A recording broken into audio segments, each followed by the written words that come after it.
মোক এজন পাষ্টাৰে সুধিলে, তুমি কিহৰ কাৰণে পঢ়ি আছা? আৰু আপোনালোকৰ কাৰণেও এইটো কুৱেশ্যন হয় কি, আপুনি কিহৰ কাৰণে পঢ়ি আছে? ভাল এটা চাকৰি পাবৰ কাৰণে,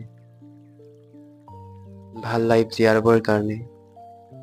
কিন্তু কোনজন এনেকুৱা এজন ব্যক্তি আছে কি যিজনে জ্ঞানৰ কাৰণে পঢ়ে?